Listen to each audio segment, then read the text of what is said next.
और नमस्कार दोस्तों, अभी सुबह के बज चुके हैं 6:30 और अभी हम हैं नीलकंठेश्वर महादेव पे। ये एक नीलकंठेश्वर माता भगवान शंकर उस पार है, मतलब नर्मदा के उस पार, और एक इस पार है।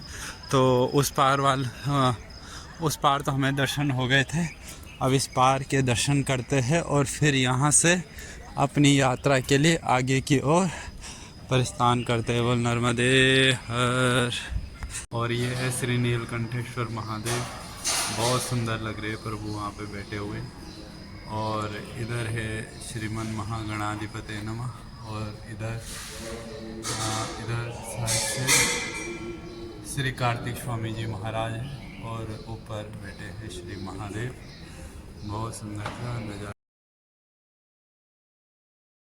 सुंदर से नंदी महाराज जी जो ये आप अरे, और सामने वो हनुमान जी महाराज है, अगर आपको दिख रहे होंगे।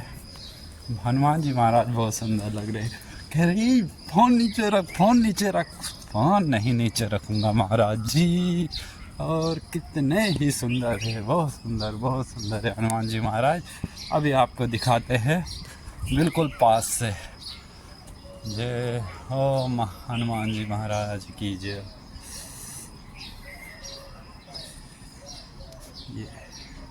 और ये यहाँ पे था सुंदर श्री भगवान शंकर का नीलकंठेश्वर महादेव। हमको याद रखना होगा कि जिस रास्ते से हम आए उधर ही से हमको वापस भी जाना पड़ेगा, नहीं तो परिक्रमा पूरी हो जाएगी। और अभी हम करते हैं माँ नर्मदा के सुंदर से दर्शन और फिर यहाँ से निकल जाते हैं आगे की ओर। और यहाँ एक और मंदिर है श्री रामचंद्र जी भगवान का, देखिए कितना सुंदर सा है। ये अंदर तो शायद राम जी है, लेकिन शंकर जी का ही ये भी मंदिर है। ओ शंकर जी बैठे हुए हैं सुंदर से। अंदर जाके देखेंगे अभी अगर रास्ता होगा, क्योंकि रास्ता बंद कर रखा है, फिर भी देखेंगे एक बारी जाके तो। और यहाँ पे सामने पे सुंदर सी माँ नर्मदा बहुत, क्योंकि यहाँ पे डैम है तो इसलिए इनका पानी बहुत ज़्यादा दिखता है। नदी में पानी गहरा है और स्नान करना सख्त मना है, क्योंकि बहुत ज़्यादा गहरा यहाँ पे पानी है, क्योंकि डैम है। डैम की वजह से ये पानी रुका हुआ है, इसलिए ये बहुत ही गहरा है। ये भी एक प्रमुख घाटों में से एक ये घाट आता है। ये देखिए, ये है माँ नर्मदा, दूर तक फैली हुई माँ नर्मदा। सुबह के दर्शन, सुंदर से दर्शन माँ नर्मदा के, दूर तक अनंत अनंत, बहुत सुंदर। ये देखिए सुंदर से दर्शन। और ये है भगवान शंकर, और अंदर नहीं जा सकते। और ये है राम परिवार, बहुत सुंदर। इधर है श्री राधा कृष्ण। तो ये है रामेश्वरम, फिर ये है नागेश्वर, ये है श्री काशी विश्वनाथ, और ये वाला है श्री त्र्यंबकेश्वर, और ये है अपना श्री केदार। ये है घुर्णेश्वर इलोरा के पास औरंगाबाद में है। और शुरुआत यहाँ से होती है। सोमनाथ है, फिर मल्लिकार्जुन है आंध्र प्रदेश में, ये महाकालेश्वर है उज्जैन में, यहाँ तो मैं होके आया हूँ। और ये ओंकारेश्वर है, ये भी हो गए हैं। ये वेदनाथ जी महाराज है, और ये भीमा शंकर है महाराष्ट्र, ये अभी नहीं हुए। अभी आऊँगा प्रभु, जल्दी ही आऊँगा आपके पास। और फाइनली अपने प्यारे से शंकर जी महाराज। और अब हम चलते हैं आगे की यात्रा पूरी करते। और अभी हम निकल रहे हैं भरूच से ही। और आगे कुत्ता आ गया, और अभी वहाँ पे डोगू भाई आ गया था, तो थोड़ा रुक गया था, कहीं गुस्से में काट न दे मुझे। और यह है भरूच शहर का सुंदर सा सुबह का नज़ारा। और मुझे लगा नहीं था इतना बड़ा शहर होगा, लेकिन बहुत बड़ा शहर है भरूच। और रास्ते पे गौ माता, पाटीदार। और चलते अभी आगे, देखते हैं आज कितना जा पाता है। आज माता जी को भी छोड़ दिया है पीछे, माता जी मेरे साथ थे, आपको दिखाया नहीं शायद मैंने। और भाई साहब दूर तक बस यही ऊंची बिल्डिंग है। ऐसा लग रहा है मैं सूरत या अहमदाबाद में जैसे पहुंच गया हूँ। ये देखिए, बिल्कुल आउट ऑफ इंडिया का सीनियर लग रहा है यहाँ से। खैर अच्छा है, कुछ तो हो रहा है देश में। ये देख, बड़ी बड़ी बिल्डिंग है बस। साहब इन बिल्डिंगों को देख के ऐसा लग रहा है और इस रोड को कि अभी मैं दुबई में आ गया हूँ। और तरफ ऊंची ऊंची बिल्डिंग है, बस सारी तरफ ऐसी ऊंची ऊंची बिल्डिंग है। ये देखिए सुंदर सा शहर, सुबह का नज़ारा।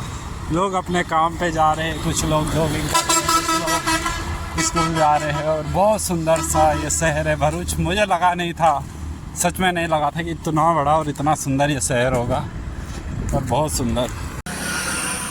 और यहाँ पे महाराज जी ने मुझे दिया चाय और बिस्कुट। चाय और बिस्कुट मैंने पा लिया है और अब हम आगे चलते हैं। अब शहर ख़त्म हो चुका है तो इस तरीके से अब जंगल ही जंगल है। ये अच्छा रास्ता है, ऐसे में बढ़िया लगता है अकेले अकेले जाना। अभी मेरे साथ कोई नहीं है, अकेले। जहाँ हम सोए थे आश्रम में, वहाँ मेरे साथ 8-10 लोग थे, लेकिन यहाँ सबको छोड़ के मैं आगे आ गया और अब मैं अकेला हूँ, अकेले आगे चलता हूँ। भाई ये जो कुत्ता आपको दिख रहा होगा, हाँ ये पता कहाँ गया था अभी? ये अपनी गाय छोड़ने जंगल गया था और उस टाइम मैंने इसकी वीडियो थोड़ा शायद बनाई होगी कहीं, तो मैं दिखाऊंगा। गायों को जंगल छोड़ के ये अब जा रहा है घर की ओर। इसका घर यहाँ से 1-2 किलोमीटर आगे। और अभी बज चुके हैं सुबह के 9 और सुंदर सा यहाँ का दृश्य देखें, क्या सुंदर सा यहाँ का दृश्य है। और अभी ये देखिए सुंदर सा बगीचा। और ये आजकल क्योंकि माँ नर्मदा का पानी कम हो रखा है तो माँ नर्मदा से रेत निकाल के ये लोग स्टॉक कर रहे हैं, ऐसे स्टॉक करते हैं। और फिर जब उसमें बाढ़ आ जाती है, कि जब पानी ज़्यादा रहता है, तो उस टाइम इसको यहाँ से सेल किया जाता है। और ये यहाँ पे एक सुंदर सा किसी का मकान, बहुत सुंदर सा मकान है। और ये रोड बस इस पे ये डंपर वगैरह चलते हैं और पूरा रेत का पहाड़ बना रखा। और ये देखिए अब क्या हवा लगेगी, ओहो हो। और आगे से 2 छोटे छोटे डुग्गू, वो देखो रोड में खेल रहे। रोड में मत खेलो रे, कोई तुमको ठोक देगा। भाई साहब उसका मुंह, कल की उसने होली खेली, उसका मुंह अभी तक वैसी है, लाल। अब कलर ही नहीं जा रहा होगा। ये देखिए भाई साहब, करोड़ों की रेत यहाँ पे खड़ी कर रखी है। शायद इस रास्ते से माँ नर्मदा नज़दीक होगी, तो यहाँ से लाके और यहाँ पे स्टॉक कर देते होंगे। और यहाँ पे एक तालाब भी है पानी का। और कितना बड़ा पेड़ है, वट वृक्ष का एक बड़ा सा पेड़। और इस एरिया में सबसे ज़्यादा रेत है, बस रेत ही रहते, क्योंकि यहाँ शायद अच्छी क्वालिटी की रेत मिलती है। यहाँ पे कुछ बड़ा होगा जिस वजह से वहाँ पे रेत इकट्ठी हो जाती है। देखिए इस डंपर पे भी रेत जा रही है, जहाँ जा रही बस रेत जा रही। हाँ। और ये देखिए इस पे भी रेत है। क्या ट्रक है, नया ट्रक, 12 बेंच पर, मस्त है भाई। और ये है नर्मदा परिक्रमा वालों के लिए बनाया गया होगा, क्योंकि पहले करीबन इस रोड पे एक दिन में 400-500 लोग चलते होंगे। लेकिन अब क्योंकि सब लोगों की नर्मदा परिक्रमा पूरी हो चुकी है और हमने अभी उठाई है, तो इन लोगों को पता है कि अब कोई नहीं आने वाला है। और जो आते भी हो सिर्फ 2-4 लोग आते हैं, तो उनके लिए कोई इतना ज़्यादा खड़ा नहीं रहता है कि 2-4 लोगों के लिए क्या अपना समय सारा ख़राब करना। सही बात है, लेकिन आश्रम बहुत सारे हैं तो वो खुले रहते हैं, फिर उसमें कोई ऐसी दिक्कत नहीं है। सामने पे एक सुंदर सा मंदिर माता का, लेकिन वहाँ अभी नहीं जा सकते, तो यहीं से माता को प्रणाम करके निकल पड़ते हैं आगे। हम पहुँच चुके हैं थोड़ा सा आगे एक मंदिर में, एक छोटा सा लेकिन बहुत सुंदर हनुमान जी का मंदिर है। और अभी थोड़ा यहाँ पे 5 मिनट आराम करेंगे, फिर निकलेंगे आगे को अपने रास्ते को, क्योंकि थोड़ा सा पाँव में मेरे फिर से दर्द होने लग गया है। अरे पता नहीं ये पाँव क्यों बार बार दुख जाता है। थोड़ा 5 मिनट आराम करते हैं, पानी पीते हैं और फिर यहाँ से आगे की ओर निकल पड़ते हैं। और ये जो आपको मंदिर दिख रहा है ये भगवान शंकर का। एक आदमी ने मुझसे कहा कि यहाँ एक बारी दर्शन ज़रूर करना क्योंकि ये भगवान शंकर का 1300 साल पुराना मंदिर है। तो मैंने कहा ठीक है दर्शन कर लेंगे। तो अभी अंदर चलते हैं। और भाई एक बार फिर ये केले की खेती। अब शायद लगता है कि जब तक वहाँ गुजरात रहेगा, यानी गुजरात अभी करीबन 150 किलोमीटर है जो रहेगा, इसके बाद 100 किलोमीटर का महाराष्ट्र पड़ेगा और 100 किलोमीटर का महाराष्ट्र पड़ेगा और उसके बाद हम एमपी में एंटर करेंगे। तो वहाँ भी केले की खेती देखने को मिलेगी शायद से। और भाई बहुत सुंदर यहाँ पे लोगों के बगीचे हैं, बहुत बढ़िया लग्जरी घर है। ये देखिए इस साइड बहुत सुंदर मकान है। ये शायद कोई वो है, मतलब जिसके अंदर खाली बंगले होते हैं, कुछ इस तरीके का ये है। और एकांत में बिल्कुल शहर से थोड़ा दूर है ये, 10-12 किलोमीटर दूर। और देखिए बढ़िया से बंगले इसके अंदर है। भाई साहब खूब पैसा कमाया भाई लोगों ने। इधर देखिए क्या सुंदर सा है, छोटे बंगले, छोटे नहीं कह सकते हैं तो बहुत बड़े, लेकिन अच्छे बहुत सुंदर। और इधर कुछ गन्ना, और ये देखिए सुंदर से नज़ारे इस जगह के कुछ ऐसे। और आज चलते हैं आगे की ओर। छोटा सा माँ नर्मदा का मंदिर बहुत सुंदर है, बिल्कुल केलों की झाड़ियों के बीच में है, बहुत सुंदर है। भाई इस पेड़ पर अभी से कितने बड़े आम लग गए और ये सारे आम लाल भी हो रखे हैं हल्का, ऐसे लग रहे जैसे खाने के लायक हो गए। बहुत सारे आम लगे हुए हैं। भाई वो क्या आराम से सो रखा, वैसे आराम से ऐसे सो रखा जैसे बिस्तर पे सोते हुए हैं बिल्कुल। और सुंदर है भाई, कितना सुंदर है। इसका पार्टनर है।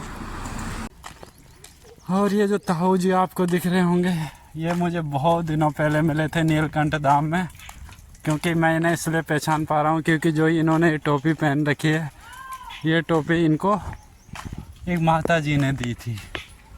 और ये जो आश्रम दिख रहा है ये श्री कबीर बाड़ा वालों का आश्रम है, संत श्री कबीर जी महाराज का आश्रम है। यहाँ भी होता है बहुत अच्छा। और ये जो मंदिर दिख रहा होगा आपको हल्का, ये कबीर बाड़ा है। गुजरात में कबीर बाड़ा के बहुत सारे मंदिर हैं। इनके मंदिर हर शहर में मिल जाएंगे, कबीर बाड़ा के मंदिर। और ये जो कबीर संप्रदाय है जो उन्हीं को फॉलो करते हैं। हमको यहाँ ज़्यादा रुकना तो नहीं है, बट थोड़ा दर्शन करने हैं और फिर यहाँ से देखते हैं आगे को निकलते हैं कि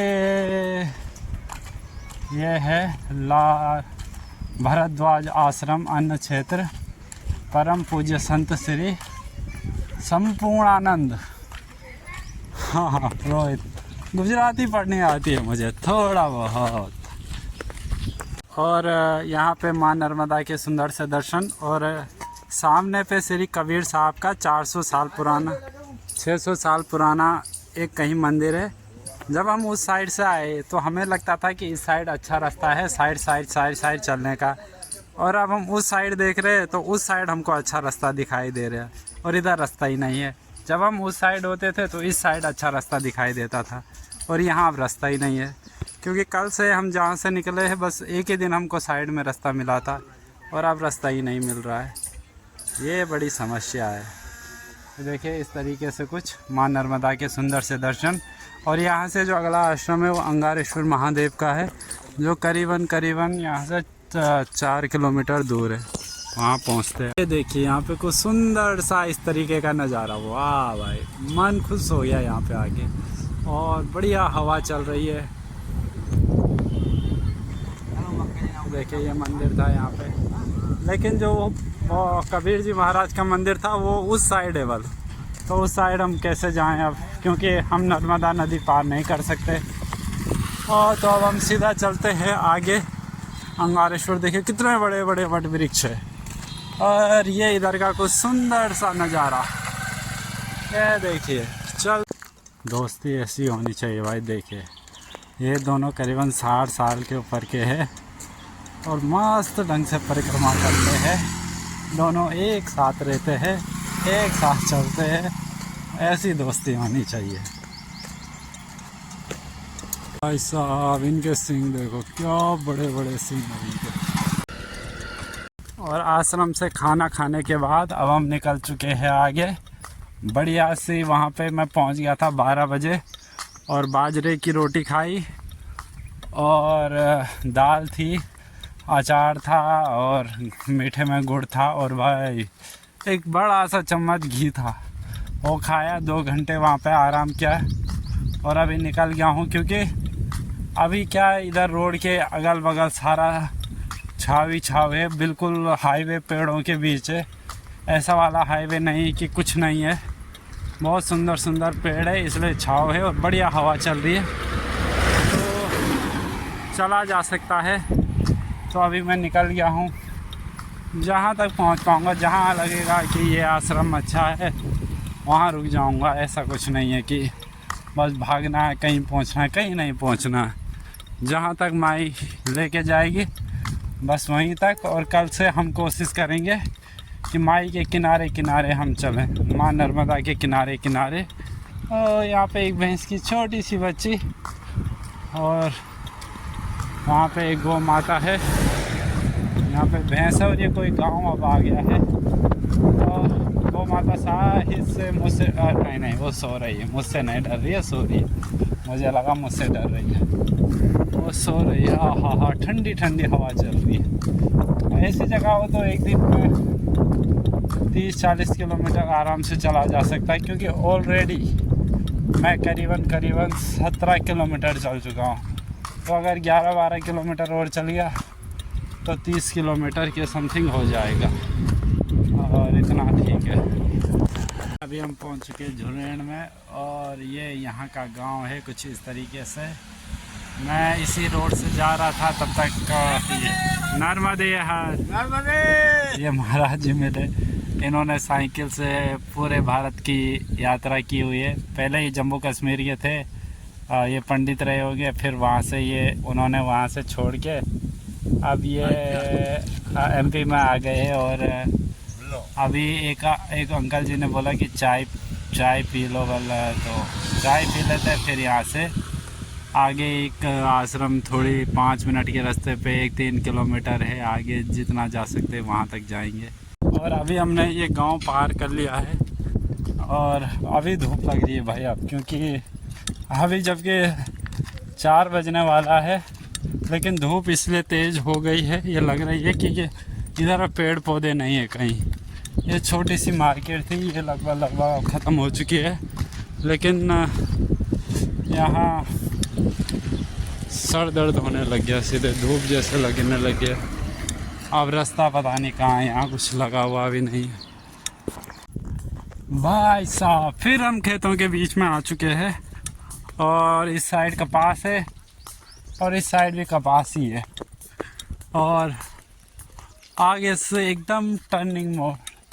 शायद से मैं किसी गांव के बीच में हूँ। यहाँ से एक आश्रम तो मैं पीछे छोड़ चुका हूँ और अगला जो वाला आश्रम है वो 3 किलोमीटर है, तो वहाँ पहुँच के देखता हूँ कैसा है आश्रम। पिछला वाला मैंने देखा ही नहीं कि कैसा है, क्योंकि वहाँ अंदर था और थोड़ा मुझे वहाँ अजीब सा लगा, तो इसलिए अब इधर को चलते हैं। यहाँ पे ये सुपर नेपियर घास लगाई है और इधर वहाँ दूर एक बड़ा सा जंगल दिख रहा है। आई होप उस जंगल में कुछ हो। कुछ नहीं है भाई, यहाँ बस आदिवासी लोग हैं। ये देखिए सुपर नेपियर बो रखा है। हाँ, नीम का पेड़। आगे जाके आपको दिखाते हैं क्या है। इधर गुलाब की खेती सबसे ज़्यादा होती है, पता नहीं क्यों इतने गुलाब की खेती होती है, क्योंकि यहाँ के लोग सबसे ज़्यादा फूल चढ़ाते हैं देवताओं को, तो ज़रूरत है तो तभी उगते होंगे। ये देखिए इस साइड भी पूरे गुलाबी गुलाब, पूरा बगीचा गुलाब का है आपको हल्का हल्का दिख रहा होगा, ये गुलाब का है। और जो ये इस साइड है ये भी गुलाब का है। शायद से इसके गुलाब आज ही कल इन लोगों ने निकाल लिए हैं। ये देखिए सुंदर सा इधर भी गुलाब और ये भी गुलाब। कितनी सुंदर सी खेती है, बढ़िया। और वहाँ पे 3 टंकी पानी की दिख रही होगी आपको दूर, तो इसका मतलब है कि कोई बड़ा शहर होगा। नड़ौद इसका नाम है, नड़ौद करके कुछ है। और देखते हैं, हमें नड़ौद पहुंचना है। पहले ही कहीं जंगल में आश्रम मिल जाता तो वो अच्छा रहता है। शहर के बीच में कीचड़ पिचड़ होते। भाई साहब कल हम जहाँ थे नीलकंठेश्वर महादेव में, वहाँ जो मच्छरों ने काटा है ना, अलग लेवल का। और ये देखिए सुंदर से गुलाब। और ये इधर साइड में दालें लगाई गई है और फिर कपास आ गया है।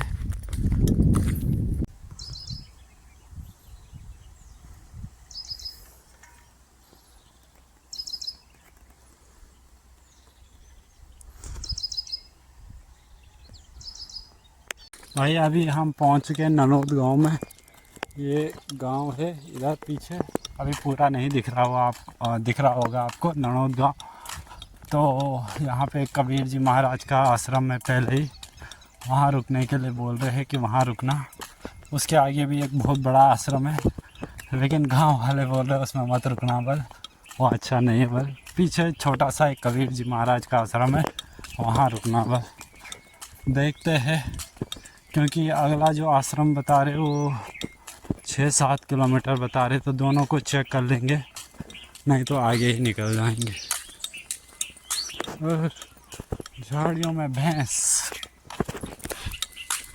आश्रम है भाई, इसकी सब तारीफ़ कर रहे।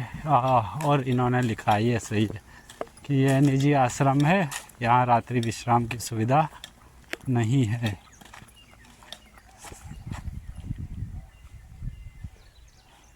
ओके, वाला चाय पानी पिला देंगे, व्यवस्था कुछ नहीं है। ओके, और उधर नर्मदा मैया थोड़ा सा आपको दिख रही हो। चार्ज भी ख़त्म होने वाला है और बिल्कुल झाड़ी वाला रास्ता आ गया, बिल्कुल झाड़ियाँ। अब ये रास्ता ऐसे कुछ दूर तक पार करना पड़ेगा मुझको। ऐसा है नर्मदे परिक्रमा जाने के समोर देलवाड़ा ओझा नारेश्वर महादेव की ओर। हाँ भाई, ऐसे रास्ते से गुजर रहा हूँ और मेरे फ़ोन में बैटरी बची है 1%। ये किसी भी टाइम स्विच ऑफ हो